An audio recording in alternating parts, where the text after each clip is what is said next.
Good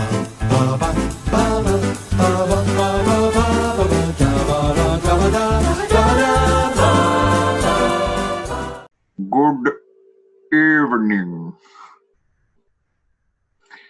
It's time for our first specialised fortnight.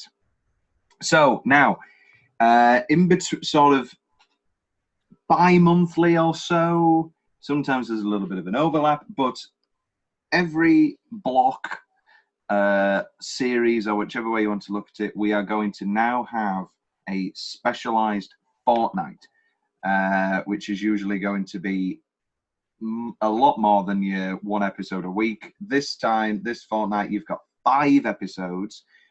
Next fortnight, spoilers, you've got 6 episodes in over 2 weeks. You're going to have enough to go crazy with, really go mental with. And as I say, they are specialised. And Will, would you like to introduce our first figure that we will be dissecting over the following fortnight? I would love to, Tom. It's Alfred Hitchcock, one of the greatest directors and movie makers of all time. Yes. Is like probably one of our joint favourites. Yes. Like if you look at films, or even that is the idea. Yeah, no, I think, and I think with this one, I think these 5 episodes, not necessarily in the same order, but I think these are both our top 5 Hitchcocks. I look at the list and that's my top 5. Yeah. Whereas with upcoming months, we've sort of done a 3 for me, 3 for you basis, or a all for me, because you need to know who Woody Allen is, and this is a travesty that you don't know yet. But we'll get to that. This one was quite easy. It was 2 for me. Obviously, we went still with the 2 for me, 2 for you. But really, you know, because I know that you love Rear Window, which is today's episode, and I know that you like North by Northwest. So I was like, okay, all right, and there we go, spot on. Yeah. Anyway, so let's not jump the gun. Let's talk about today's episode, which I'll let you introduce, Will, as it is your favourite Hitchcock. It is. It really is. It's 1954's Rear Window, a Directed by Alfred, mystery thriller movie. Yeah. It's about the wonderful Jimmy Stewart. He's wheelchair bound, and he's just observing what's going on around the neighbourhood. And little does he know, well, he does not even little he does. Does he know. He completely knows. He observes the whole thing. He bears witness to what he believes could be a murder. Murder. Yes, so this is your favourite. I'd say it's firmly my, I don't know, maybe my fourth. Oh, but all the same, it is excellent, and this rewatch was again excellent. James Stewart is absolutely excellent in this film. He did 4 films with Stewart. He did Rope, which is great. He did The Man Who Knew Too Much and Vertigo and Rear Window, and all 4 of those are brilliant. They show different facets of James Stewart's wonderful capability as an actor. There's a lot more than a funny voice, as some people, as much as I love to do his voice. The amount of people I've had the conversation with about It's Wonderful Life, and they go, I don't like it because I don't like his voice. Absolutely insufferable. On a little side note, James Stewart is one of my favourite actors of all time. Just how I just love how he just plays the average guy so well, and that's he's just so relatable. And a lovely man. That plays brilliantly into Vertigo, and that is completely perverted. And the average normal guy also has a few dark secrets. Well, let's jump the gun. Let's do one of Tom's big questions now. What's the best James Stewart film? It's a Wonderful Life. Yeah. It's probably polite. Yeah. I mean, we have to pay lip service to, well, we're going to give a whole episode to Vertigo. And we will give a whole episode to It's Wonderful Life over Christmas. But this, You Can't Take It With You is great. Mr. Smith Goes to Washington, I'm a big fan of. Harvey is a nice little film. But the Hitchcocks, Rope, this, and Vertigo, and Banu knew too much to a lesser extent, are just peak Stewart. Excellent stuff. I've not seen the man who shot Liberty Valance, but it's been on my watch list for a while. So eventually down the line, you may hear me commenting on that. Let's jump straight into YouTube comments. Oh, no. Opening line Hall of Fame. We're gonna do it this time. Ooh. Do you feel like you're over 40? And then he shuts off the radio. It's all right. I mean, I mean, in context, it works because it's just listening into all the conversations in the street. Yes. But it's not. It's still better than La La Land. A line from the trailer here: "So lonely that even death seems like a friend." That's a very casual way to introduce crippling depression. I like that. That's from Tia. Back when the American accent was not as brash as it is today. Did not know Disturbia was a remake of this. Now I must see the original. Have you seen Disturbia with Shia LaBeouf? I haven't. It's not necessarily a remake. It's the same plot. He's a kid on house arrest. That sounds really bad. Have you seen the Shia LaBeouf concerts? But they wrote like a whole song. Oh yeah, of course I have. Yeah, of course. Yeah. Roaming Through the Night. Shia LaBeouf. It's great, yeah. And then he stands and does the incredible cane clap. Yeah, no. I mean, my favourite perversions, distortions, remake, pseudo stuff is where it's altered, like What Lies Beneath, as we've previously done, where the first half is kind of a rear window but upended. The killer's Grace Kelly, the killer's in the house, except it's all the way around and all that jazz. But I also like the movie Fright Night, where a guy thinks his next door neighbour's a vampire, and he is right. Fright Night's good. Next one. Oh no, that sinister-looking kid is coming to kill me. Help. I didn't understand. I didn't understand it either. I don't know. That's someone trying to make a joke. Maybe that's a Disturbia reference. Catch you doing that these days, you'd end up in jail. I don't know whether they're talking about the peeping Tom or the killing. I think killing in those days was also pretty bad. I believe so. Bad, overrated movie, slow and boring, just to conclude with a pathetic final scene. I've just made an enemy today. I have to agree with them. No, okay. Right. Okay, let's jump into the film proper. Best 10-minute stretch. Will, why don't you kick us off? I'd like to hope we have the same best 10-minute stretch. Yeah. It's got to be when Lisa goes into the apartment and she goes through the bag and and then he turns up at the door. That whole scene there's nothing in it. And then ring tap I had in Tom's weirdly specific favourite parts of the film. Yeah, but just I've got that in my ring tap and look. And then the look. Oh, incredible. Gets you every time. Mr. Thorwald.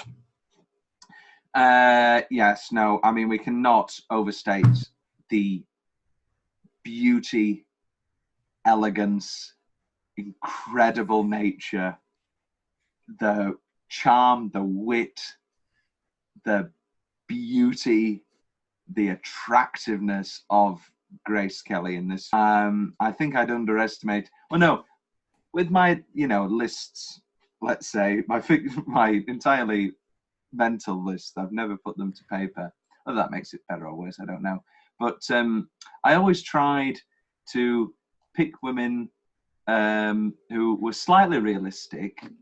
So it's like, you know, your Frank Kublix in The Apartment, or Summer from 500 Days of Summer. So it's like, or Sally from When Harry Met Sally. So it's like, okay, they're my movie romances, but they could happen.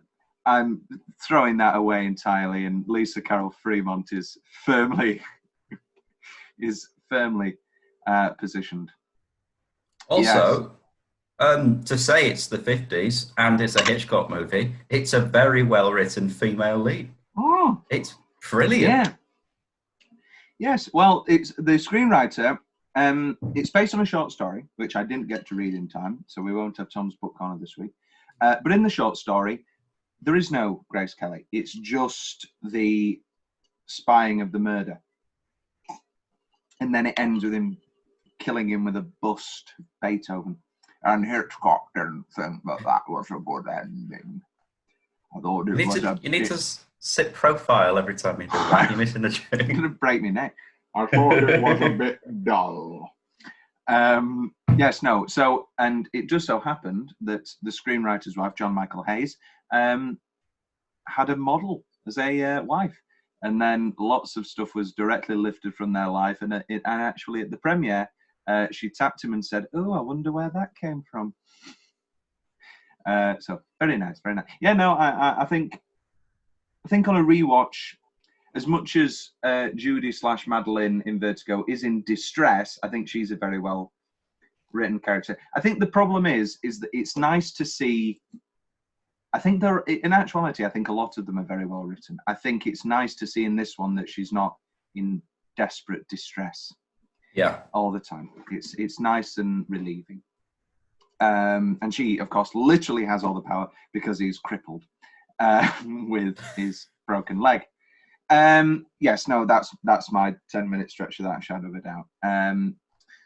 Yeah, Tom's weirdly specific favourite parts of the film. I've just put Grace Kelly. That's not weirdly specific. She pay you much. That's nice. The newlyweds, I like the 4 little newlyweds gags where they come in. I like the sweetness of them then going back out and then carrying over the threshold. And then obviously I like all the running gag of him going to try and get away and Harry. Nice. I love the drunk pianist when he's throwing all of his things around. I love the misery of Miss Lonely Hearts when she makes that little dinner for herself. Lisa's realization.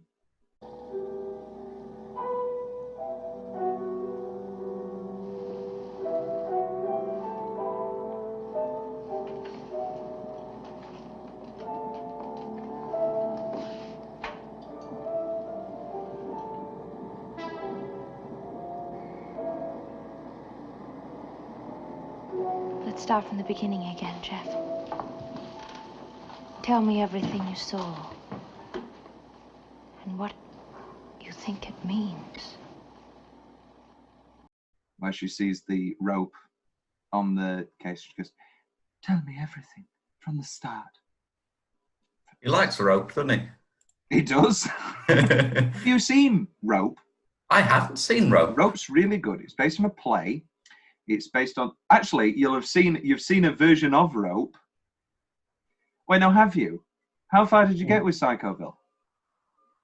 I've not watched it particularly. I've just watched lots of clips. Right. Okay. So Rope is based on a play, based on the real life Leopold and Loeb killing. Basically, it's 2 people who kill their best friend, and one of them, in typical Hitchcock fashion, wants to prove himself. And so he puts the body in a trunk and invites their teacher over and invites all of the dead man's friends over just to prove that they can host a dinner party with them right underneath all of their eyes. And James Stewart's the teacher. The play is a bit more gay, but that obviously had to be ripped out. So Rope, very good. And basically, he wanted it to all be one take. Obviously, you couldn't do that at the time because reels of film were 10 minutes, 10 to 15 minutes approximately, if you were having a bigger mag. So there's a lot of awkward, camera tricks, but it all technically looks like one take. And yeah, no, it's pretty marvelous. Psychoville episode 4 is all in one take similarly, and it's David and Maureen who kill somebody accidentally, and then Mark Gators shows up as a detective. So that's a great episode. Yes. Is that the one where he turns up at the door and they're dancing? Yes. They're doing Superman. Because Leopold and Loeb, the original Killing, they were basing it off the Superman theorem. Ooh. Oh, they're clever, Stephen Reese. Oh, they're very clever. Good, aren't they? Brandies. I like all of the twirling of the brandy. I mean, I especially like Kelly's outfit and the twizzling of the brandy. Why can't a woman twizzle my brandy or bring a brandy to me? And I know. Dead dog scene. I love that. I love the dead dog. She was the only person who liked anybody here. You're all murderers. And then, obviously, who was the one man who didn't show up? Who was the one man who didn't look out his window? It's great stuff. Will's more general, and then ring tap. Oh, exceptional. That's great. Will? Again, I like the going to dig up the body and realizing there's nothing there. That sudden moment of panic. That's great. I like Hitchcock by the piano. Yeah, changing the clock. Yeah. Oh, he likes to be in his films. He likes it. Yes, that's rather famous for it. I like the catch. That's a nice at the end where he falls from the window. Oh yeah. Nice it's just quick enough. I don't mind it at all, actually. My dad sort of walked in at that point and he laughed. And I said, no, stop it. It looks good.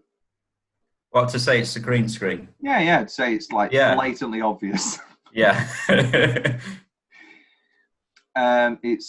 We'll get to a few of my changes later. Sorry, any others? The ring tap again. What's she trying to do? Why don't she turn him in? She's a smart girl. Smart girl, she'll get herself arrested. Yeah, it'll get her out of there, won't it? Look, the wedding ring.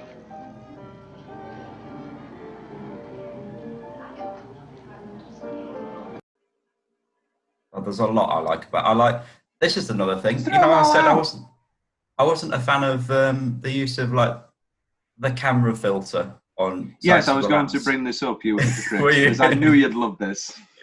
I love it in this film. Yeah, there you go. I love it. So why don't you like it in silence? I don't know. Maybe because it's just a sudden change. I'm not sure. It doesn't sit right in the plot of the film, but it's sort of established as what the whole film revolves around in this movie. I don't know. Call me a hypocrite. You're a hypocrite. Any others? No, we'll say I think a lot of them are into other categories. Mm-hmm. Well, now it's time for the Oscar travesty. Now we're going to the 27th Academy Awards. Yes, we are going to the 27th Academy Awards, a stacked year. Best nothing really for Rear Window. We have to acknowledge, of course, that Hitchcock was really not admired critically in his time. He was seen as a pulp filmmaker, and I mean, I don't think that's a bad way to describe it. In reality, these are gripping thrillers, and they could be seen as quite trashy. Yeah, obviously, it's exceptionally dismissive, to dismiss some of this stuff. I mean, we've got a nomination here for Best Director, which is obviously the one it's most deserving for.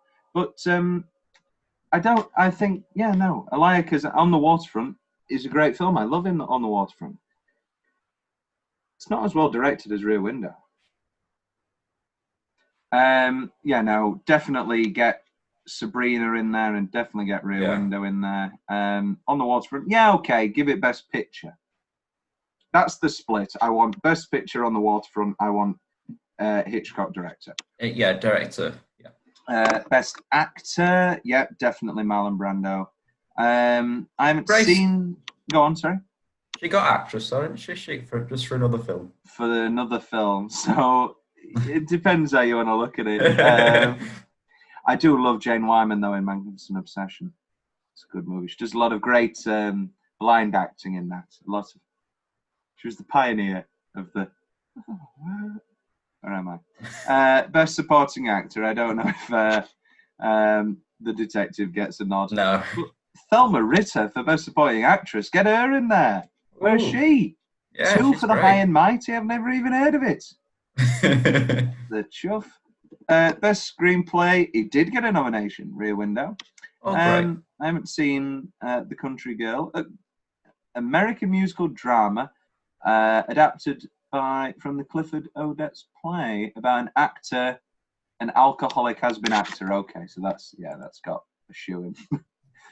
Sabrina, though, I do love Billy Wilder. I love most everything he does. Now, this was when cinematography. Yeah, this was when it was Black and split. white, It was split. So 3 Coins in the Fountain. Again, I haven't seen, but Rear Window looks pretty goddamn beautiful. It does. Exceptional. Sabrina won. Edith Head won for Sabrina. Now, Audrey Hepburn looks exceptional in Sabrina and wears some marvelous outfits. Edith Head did a supreme job with Grace Kelly in this film, which is we're going to jump to one of my notes. What's the best Grace outfit in this film? Where she comes in that sort of the white flowy nightgown, and she's like, "Oh, how do I look?" Oh, you dirty bastard! It is that. It's that, or it's the initial black and white, or it's the beautiful yellow number for when she goes across, or it's the green with the hat, or it's the final Jean outfit. She looks great in that too. She can pull anything off. Incredible. World's favourite building or set? This is an exciting one. I'm going to put a stipulation on you. Oh, I want your favourite apartment. You can't just say, "Ooh, I love the set. It's one big one." I want your favourite apartment. You have to choose. Can I start off by saying I love the set? It's one. Yes. Oh no. Because it is incredible. I think it's one of, if not my favourite set of all time. Yeah. I've got some. I think it's the biggest set ever built at Paramount. One of, yeah. Oh, because where was Cleopatra filmed? Oh, shitting hell. Because that would have been I don't know. But yeah, no, they spent 6 weeks building it, or 6 days. You can tell. There we go. I think 6 weeks. But I think my favourite thing about it is they built, for the whole rain scene. Yes. They built a complete guttering system embedded in the whole set, and so it channeled the water into all specific places. And then that's clever. I like that. Why can't we get rid of all green screens, build to scale sets for every movie? Oh yeah, you can. Yeah, I mean that's why Titanic is so exceptional. Because even though it's, I think, is it 3/4 or half the length? I don't know, but either way, those it's a big scenes, boat. You could, it's a big boat. Yeah. Either way, it's a big old boat. Okay, so now your favourite apartment. Oh, I like the. Not your favourite neighbour. That's coming up later. Your favourite apartment. I quite like the gambling one. with the cards table with that big window. That's Yes. nice. But the pianist's house. No, I think that's a different one. Well, The one where gamblers. they're all playing cards around a table. Have I missed this entirely? What? I think. All right. They're in the dog scene. She's like and then they all suddenly look at. Unless they're having like a dinner party, I don't know. The party, the pianist Oh, is it a party? It's Is a that what party it at is? the pianist's house. He brings everybody I beg in. your pardon. I thought they were playing cards. No, they're all sat around his piano. No. Well, anyway, that house. Yes, and we both love a big piano. I can't We do. play, you can, but I can. want a big piano.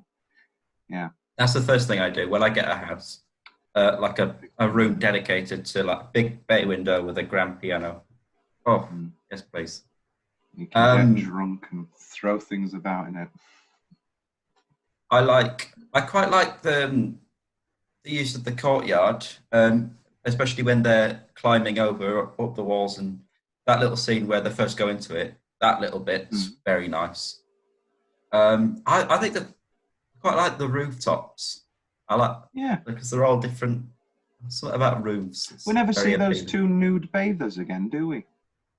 We don't. No. Best soundtrack titles. There isn't really a soundtrack. There is a suite, but I listened through it, and it's like very, very like little things. And I think this is one of the film's best selling points, is that for a man known for such exceptional use of score, the best part of this movie is the diegetic sound. It's just a little bit of the piano from the piano player, or it's just nothing, or it's just the background sounds. It's just the sounds. That whole scene with when the detective comes over. Well, it comes over a lot, but the scene where the detective comes over and they're twizzling brandy is entirely underscored by the sounds of the party. There is, there's nothing else to it. I think it's brilliant. He does play the same song a lot, though, doesn't he? That piano guy. Yeah, because he's making it. Yeah, because he's getting it ready. He's and then practicing. it saves Miss Lonely Hearts. You have no idea what this music means to me. And then it's called Lisa. Why is it called Lisa? Because Grace Kelly plays a character called Lisa. Thank you. But the pianist never meets her. And yet at the end, the music is Lisa, Lisa. Maybe because Hitchcock was in the room and it's something to do with him being want omniscient. it to be called Lisa. I want the track at the end to be called Lisa. Get ready for that. You've got 5 episodes of it. Best single minute. I'll start this time.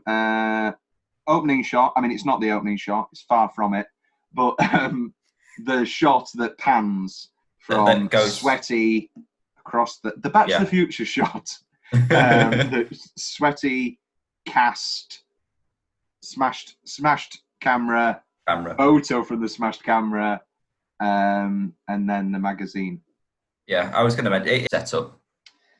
Yeah. Kelly intro. My God. If I woke up to a kiss from Grace Kelly, I don't think I'd be able to stand up either.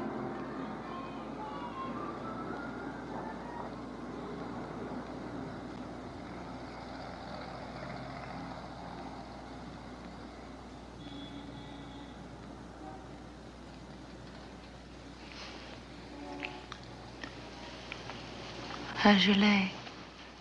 Hurts a little. And your stomach? Empty as a football. And you love life? Not too active. Anything else bothering you? Mm-hmm. Who are you? Reading from top to bottom. Lisa? Carol?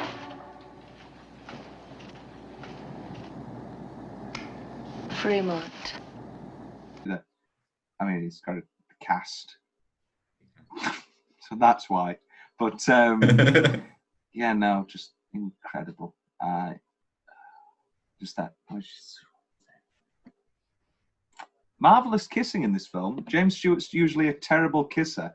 We'll get to this in Vertigo and It's a Wonderful Life, but he's usually a terrible kisser. I used to do a good impression of it. I can't do it, obviously, without somebody. When he opens his mouth just really wide. No, it's when he kisses like random parts of the face. So it's like, yeah, no. And here's someone I brought earlier. No, that unfortunately isn't true, and I'm not going to kiss a teddy bear. And then very early on, the scream. And then one of the first suitcases getting brought out. Just a nice little minute. First question. Oh, shoot. How many suitcases how many trips does he do? 3. Okay. And yes, because in my beautiful Alfred Hitchcock Masterpiece Collection Blu-ray. That's a lovely cover. And it's like a little book. And each film, and then each film has a little quote. Why would a man leave his apartment 3 times on a rainy night with a suitcase and come back 3 times? It's impeccable. I believe it was quite cheap when I bought it. I don't know how cheap it is still. Always make the audience suffer as much as possible. There he is. The man there he is. Honouring. Yeah, no, that's it. Beautiful. Yes. So, 3. Any other single minutes, Will? We can talk about the ending where he finally comes into his apartment. Oh, yeah. And you've got just that ray of light over his face and the mystery. That is one of my single minutes until I don't like the use. We'll get to that. That's my change. One of my few changes is that orange glow. I mean, I get it. It's an interesting technique in distorting us the way that he's being distorted, but also it's not distorting enough and it's not blinding enough. I said it wouldn't stop you every time. It's the fact that it has the same effect every time. Yeah. You just keep walking and you. One time, sure. But that's like that initial shot. One time, and then he needs to try and whack him over the head with the camera, and then he's got 2 broken cameras for the final scene. Just like 2 broken legs. Oh, yes. That would be good. Yeah. Oh, we are in a way better than Hitchcock. Yes, and the because I like the whole him trying to throw him out the window. Gives himself up a bit quickly, doesn't he? He does, but I know he's caught red-handed. He's literally caught red-handed. I think the idea is he wants it to be public, so it's easier than getting a confession. So it's just because he wants the search warrant, doesn't he? So that's an excuse to. Yeah. But currently, they've only got him. Well, anyway, and who's this woman he's dating? Who's this woman he's dating? That's based on Dr. Crippen, who got a prostitute to dress up like a sailor to kill somebody. Yeah. Best line. If I'd have known that, I wouldn't have married you. What? Oh yeah, that's the final line. I don't know why I did it in James Stewart's voice. How would you start to cut up a human body? If your opinion is as rude as your manner, I'd rather not know you at all. Wives don't nag anymore, they discuss. And we're a race of peeping Toms. That's what I'm shooting for. I've got race of peeping Toms. Sometimes it's He's worse a peeping Tom? Should have had that line in it. Sometimes it's worse to stay than it is to run. That's a good one. That's an ordinary look. It's the kind of a look a man gives when he's afraid somebody might be watching him. Oof. Great.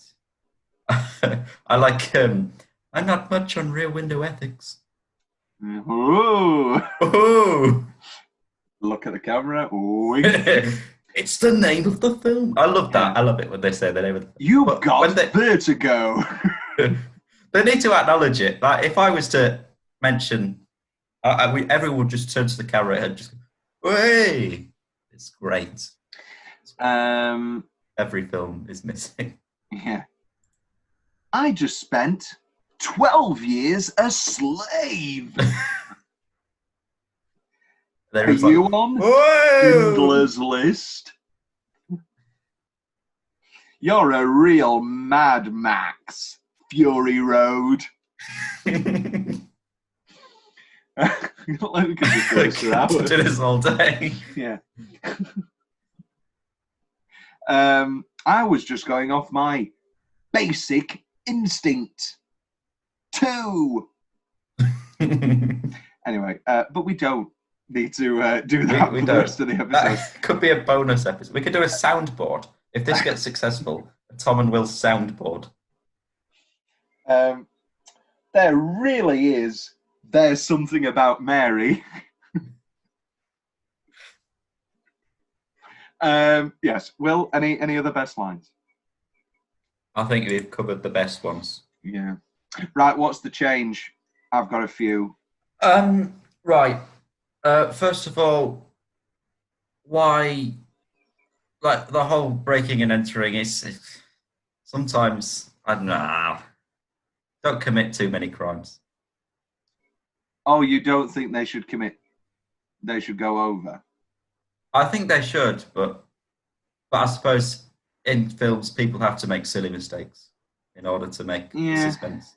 And also the detective's just not on their side. Yeah. And they've only got tonight before he goes away.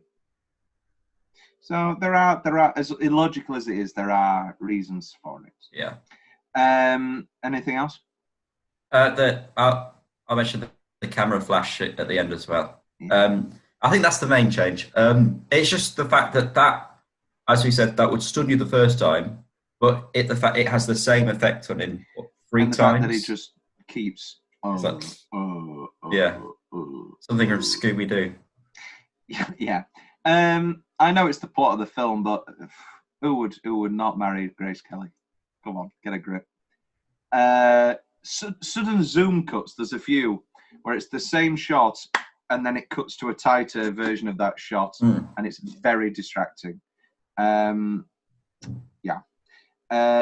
In the final scene, when he's getting thrown out the window, there's a few sped up shots, and they're very, very awkward and very, very people running out noticeable. of the houses. Yeah, I forgot about that. Yeah, don't like it. And and the orange flash. Just a few little technical notes. Even though he's the king of technical filmmaking, a few little technical notes. Hitch, come on, sort it out. I guess it does keep the momentum of that scene, but also just get them to run faster. Yeah. Anyway, no, they're my changes. Anything else? I just asked. You've done. Yeah. What's left from Will's notes? Let's have a look. I like the glow of the cigar in the pitch black. That's very nice. It's nice. I like the payoff of the ballerina. Yes.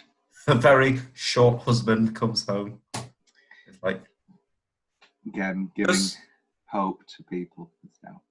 Yeah, that's a smaller man. I mean, I'm not small. I'm average stature. Yeah, true. Yeah. Anything else from your notes? That is it. The lonely hearts pretend dinner.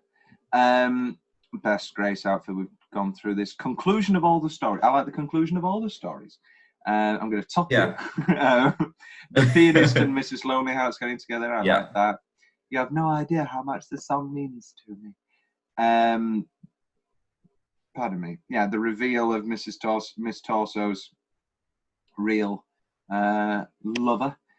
The new dog. They've got a new dog. Very nice. They're painting Mr. Thorwald's house, and and the newlyweds are arguing, which leads us to jump the gun, closing line Hall of Fame. If I'd known that, I wouldn't have married you. Bit of mumbled, couldn't exactly make it out.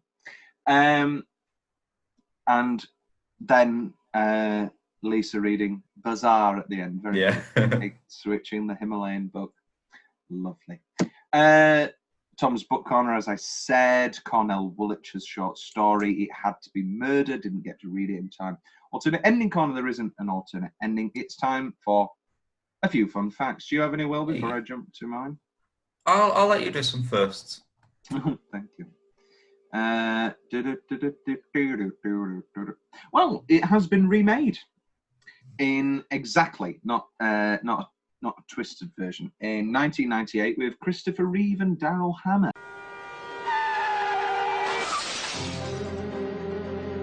After a tragic accident, Jason Kemp is coming home. I know you'll make something good out of all this.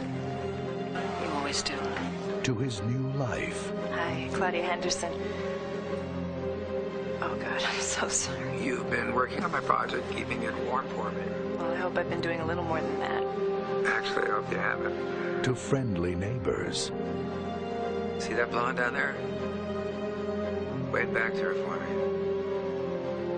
And a killer view. Is this after his accident? Yes, that's sort of why.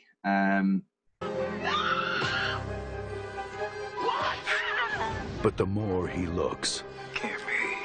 the more he suspects. She's not there. Something's happened to her. His neighbor is hiding I think he killed her last night. a dark secret. You've been spying on me. Dial 911. He knows you've been snooping around. He's coming after you. Get out of there quick. I can't hear you. You're breaking up.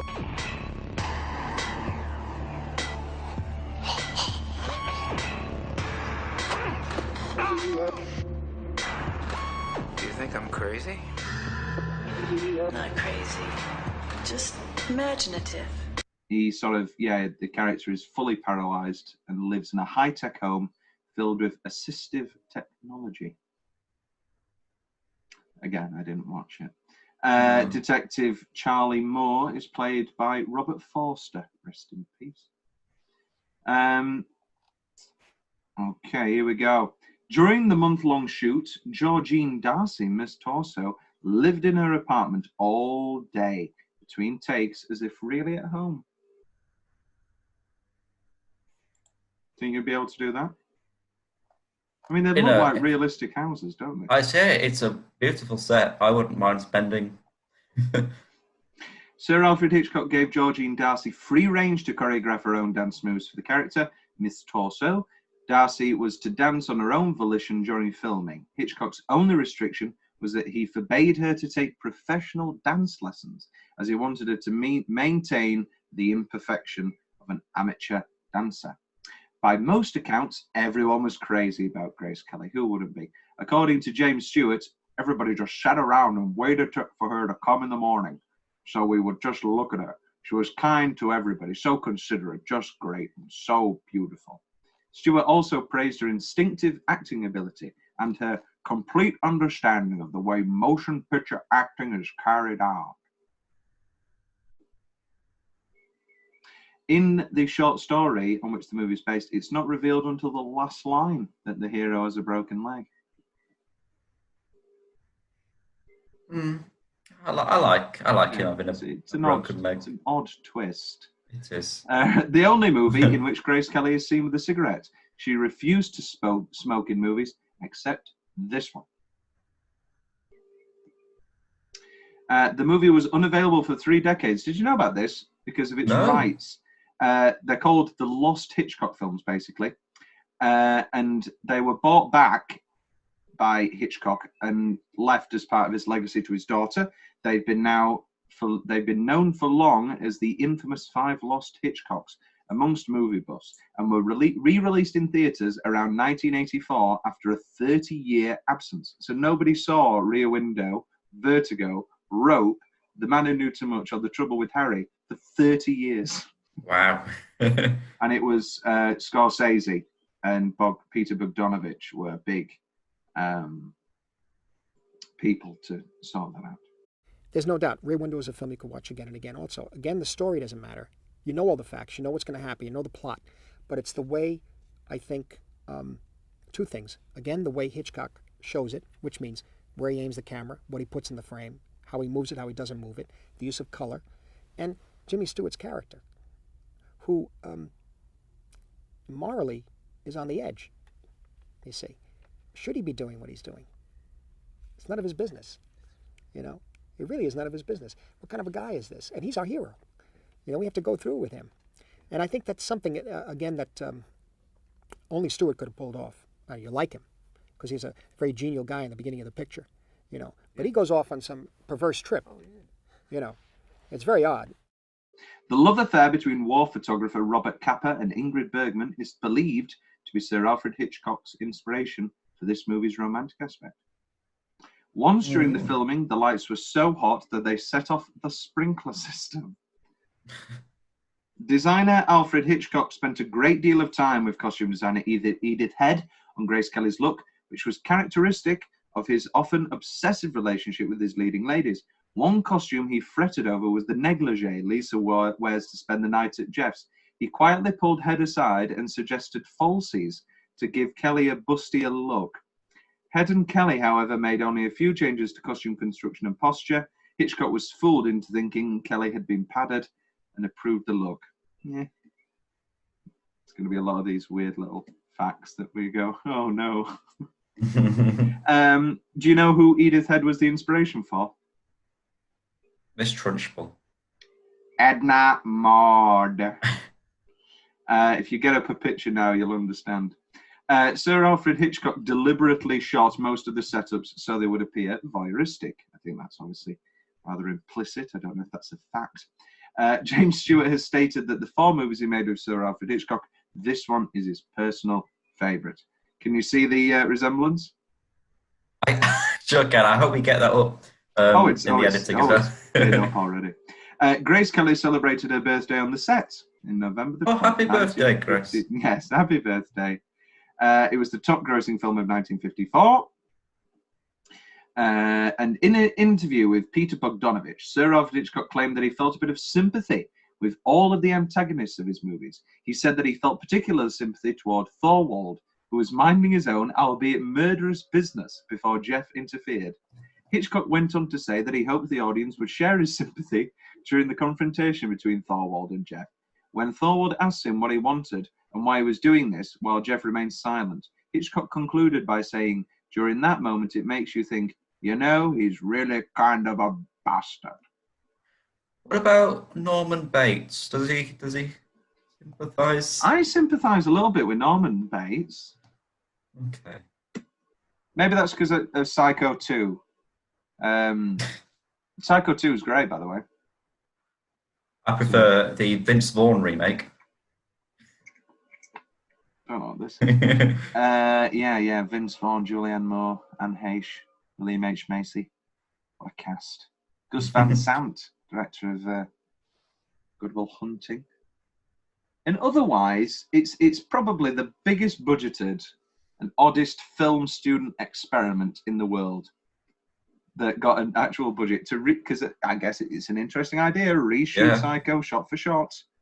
I might get it for the Psycho episode just to see it, but I don't know if I want to spend money on that. Tom's big question. Oh, can I do a fun fact? Oh, of course you can, yes. Thank you very much. Every actor wore flesh-coloured earpieces so that Hitchcock could direct them from afar. Yeah. Imagine that voice in your ear. I want you to dance slowly to the fridge. I want you to angrily play your piano. 4 more episodes, well. Have you got any others? No. Is this the best Hitchcock blonde? Yes. Yeah, me too. I mean, we're going to get to some other great ones, but this is the overall winner. Who's your favourite neighbour? It's It's the oh, I haven't thought about this. I think I like Miss Lonely Hearts. Yeah, That there's was something. wild. I mean, am I allowed to say? Of course you can say Miss Torso. No, I was going to say Thorwald. Oh. Yeah, now you can say Thorwald. Yeah, if you Why want. not? It's the most interesting, I guess. Yeah. Don't know what that voice was. Very good. We've done Best Stewart. Is this film building to a twist that it doesn't get? I just kept thinking, does this film need a twist? Like, I don't know. He kills Grace Kelly and he has to watch that Thorwald kill Grace Kelly from his little window and he can't move. It just I know it's not Vertigo. Yeah. But the ending of Vertigo, where it's the similar sort of setups of the guy who's being too nosy or whatever, or whether he's hired to or not. I just feel as if it's building to something. Yeah. I suppose Hitchcock was trying to go for a realistic sort of film. So maybe a twist wasn't necessary, but you do feel like you were cheated a bit.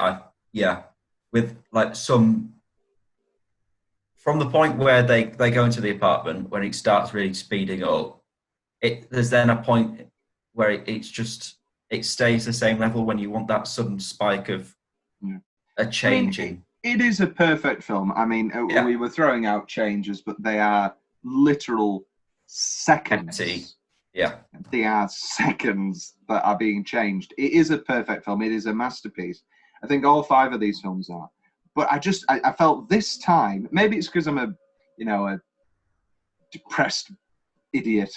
Or not idiot, depressed, miserable person. But the kick at the end of Vertigo that just leaves you in such a dour mood. I mean, I love the ending, the happy ending with, her switching from Himalaya to Bazaar. And I love the filthy ending of North by Northwest, which we'll talk about. But maybe like a twist where Thorwald's wife knocks at the door or something like that at the end of hello, I just thought I'd say hello, and like, oh my god. Yeah, that's what I mean. Like he thought he didn't kill Mrs. Thorwald, but he does kill Grace Kelly because she's in his house. And it's all his fault. Yeah. That would be a good twist. But then again, it's not the film. It's a different movie. It's not Vertigo. We feel cheated because it's sort of a premise where you could play a lot you could do a lot with that sort of observing, and this is just the direction that this story went. I'm sure there's plenty more that could be done. Hopefully Stephen Reeves try and do a Rear Window. That might be nice. Yeah, good. I've already done Rope. Closing Line Hall of Fame. We've touched on it already.